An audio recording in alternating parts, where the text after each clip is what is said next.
Bismillahirrahmanirrahim. Assalamualaikum warahmatullahi wabarakatuh. Alhamdulillahirabbil alamin. Wassalatu wassalamu ala asrofil anbiya'i wal mursalin nabiyina wa habibina Muhammadin wa ala alihi wa sahbihi ajmain wa man tabi'ahum bi ihsanin ila yaumiddin. Allahumma sholli ala sayyidina Muhammad wa ala ali sayyidina Muhammad. Harapan dan doa saya semoga saudaraku semuanya selalu diberikan kesehatan, dilapangkan rezekinya, diampuni dosa-dosanya, dipanjangkan umurnya, dan semoga kita tidak mati kecuali mati dalam keadaan beriman dalam Islam. Dan sempatkanlah untuk menuliskan salawat kepada Nabi Muhammad SAW di kolom komentar. Insya Allah bisa menjadi bukti cinta kita kepada beliau. Semoga syafaat beliau bisa kita peroleh di akhirat kelak. Amin ya rabbal alamin. Sahabat beriman yang dirahmati Allah, Islam adalah agama yang menganjurkan umatnya untuk merawat tanaman di rumah. Tidak hanya untuk keperluan pribadi, tanaman juga bisa dirawat untuk kemaslahatan umat manusia dan makhluk lainnya. Dalam sebuah hadis, Rasulullah SAW mengatakan bahwa tanaman yang dirawat dengan tujuan untuk memberikan manfaat bagi orang lain, maka itu bisa menjadi ladang pahala. Selain itu, tanaman tersebut juga bisa menjadi perantara bagi umat Islam untuk bersedekah. Rasulullah SAW juga menganjurkan umat muslim dalam sebuah sabdanya, meskipun secara tersirat, untuk merawat tanaman sebagai bentuk kepedulian terhadap lingkungan sekitar. Hadisnya sebagai berikut: kalaupun kiamat terjadi dan salah satu di antara kalian masih menggenggam bibit tanaman, maka ia harus segera menanamnya jika mampu melakukannya agar menjadi amal sedekahnya. Hadis riwayat Ahmad. Namun meskipun dianjurkan, umat muslim perlu memahami aturan dalam merawat tanaman. Lalu adakah tanaman-tanaman yang tidak boleh ditanam di depan rumah menurut Islam? Silahkan tonton video ini hingga selesai supaya semua informasi yang kami sampaikan bisa diterima secara lengkap sehingga tidak gagal paham insya Allah. Sahabat beriman yang dirahmati Allah, sebenarnya tidak ada pembahasan khusus mengenai tanaman yang tidak boleh ditanam di depan rumah menurut Islam. Pembahasan mengenai hal ini menurut apa yang saya telusuri tidak disebutkan dalam ayat Al-Quran, hadis ataupun kitab-kitab lainnya. Namun secara umum Islam tidak memperbolehkan umatnya untuk menanam atau merawat tanaman yang memiliki sifat mudorot atau merugikan.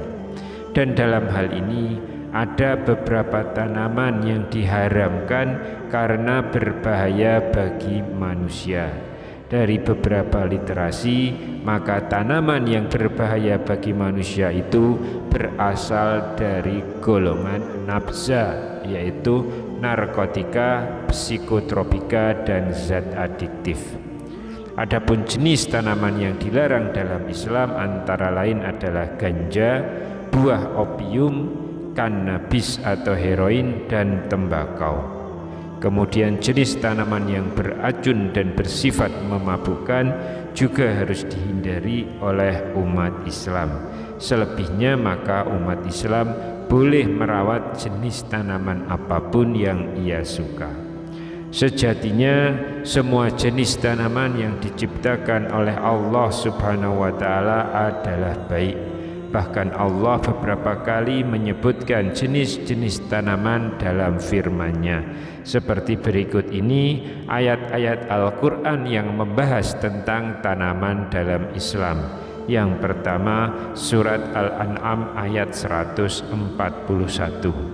Dan dialah yang menjadikan tanaman-tanaman yang merambat dan yang tidak merambat, pohon kurma, tanaman yang beraneka ragam rasanya, zaitun dan delima yang serupa bentuk dan warnanya dan tidak serupa rasanya. Makanlah buahnya apabila ia berbuah dan berikanlah haknya atau zakatnya pada waktu memetik hasilnya, tapi janganlah berlebih-lebihan.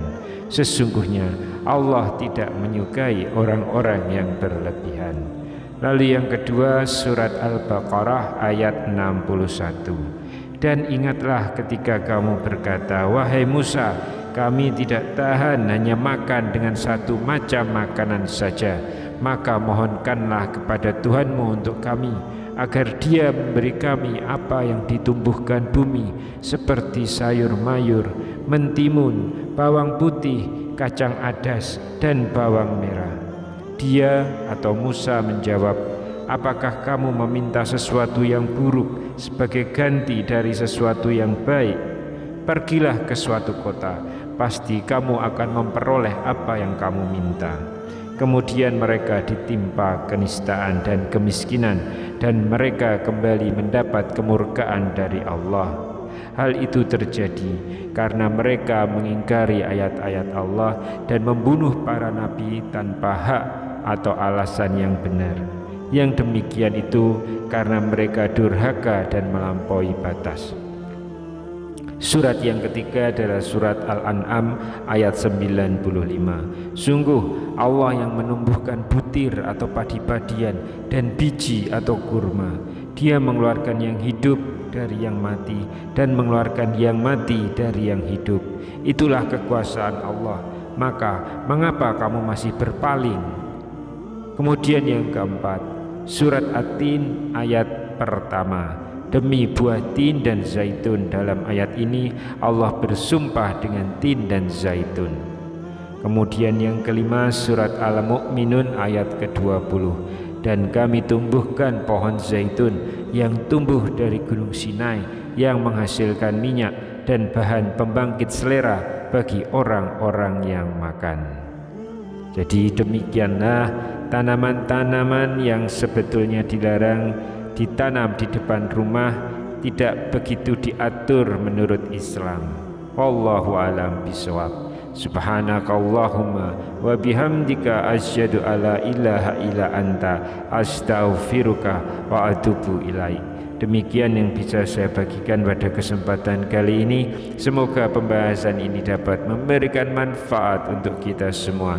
Amin ya rabbal alamin. Wassalamualaikum warahmatullahi wabarakatuh.